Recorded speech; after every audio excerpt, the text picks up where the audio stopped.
जय श्री कृष्णा। दोस्तों, दीपावली का त्यौहार कार्तिक मास के कृष्ण पक्ष अमावस्या को बड़ी धूमधाम से मनाया जाता है। इस दिन माँ लक्ष्मी की पूजा करी जाती है। तत्पश्चात दीपावली की व्रत कथा कही एवं सुनी जाती है। यह कथा इस प्रकार है।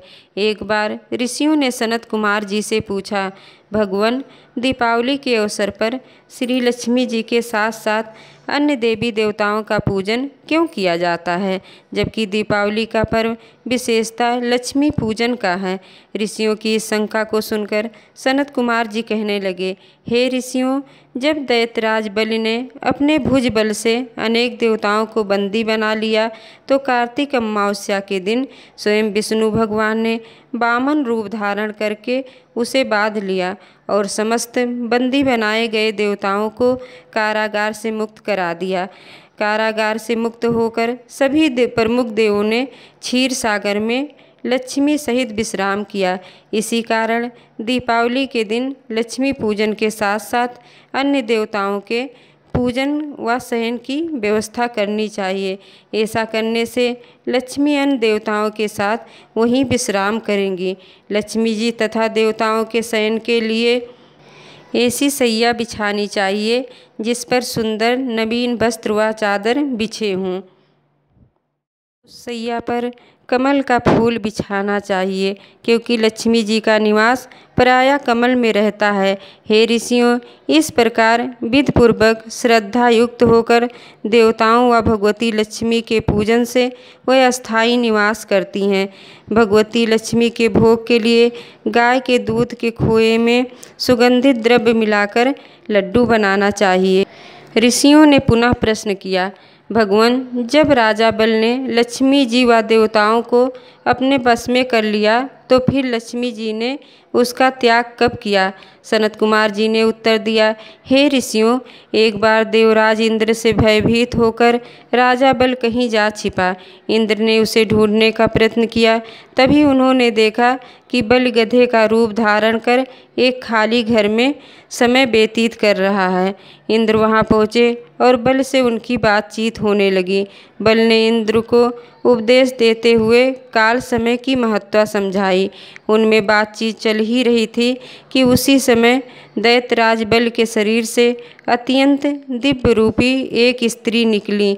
उसे देख इंद्र ने पूछा, हे दैत्यराज, तुम्हारे शरीर से निकलने वाली यह आभायुक्त स्त्री देवी हैं अथवा आसुरी या मानवी? राजा बल ने उत्तर दिया, राजन, यह देवी है, न आसुरी और न ही मानवी। यदि तुम इसके संबंध में अधिक जानना चाहते हो तो फिर इसी से पूछो। इतना सुन इंद्र ने हाथ जोड़कर पूछा, देवी, तुम कौन हो और दैत्यराज का परित्याग कर मेरी ओर क्यों बढ़ रही हो?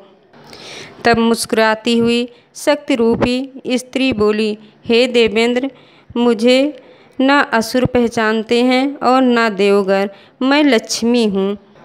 इंद्र ने प्रश्न किया, हे देवी, जब इतने दीर्घ काल तक आपने दैत्यराज में वास किया तो फिर अब इनमें ऐसा कौन सा दोष उत्पन्न हो गया जो आप इनका परित्याग कर रही हैं? आप यह भी बताने की कृपा कीजिए कि आपने मुझ में ऐसा कौन सा गुण देखा जो मेरी ओर अग्रसर हो रही हैं। हे देवी, कृपा कर यह बताइए कि अब आप असुरों के पास क्यों नहीं रहना चाहती? लक्ष्मी जी बोली, मैं उस स्थान पर रहती हूँ जहाँ सत्य, दान, व्रत, तप, पराक्रम तथा धर्म रहते हैं। इस समय असुर उनसे विमुख हो गए हैं। इनमें दुर्गुण अधिक आ जाने के कारण इनकी धार्मिक आस्था कम हो गई है। अतः हे देवराज इंद्र, मैंने निश्चय किया है कि अब मैं इनके घर में वास नहीं करूंगी। इसी कारण मैंने दैत्यों का परित्याग कर तुम्हारी ओर आ रही हूँ। तुम प्रसन्नतापूर्वक मुझे अंगीकार करो।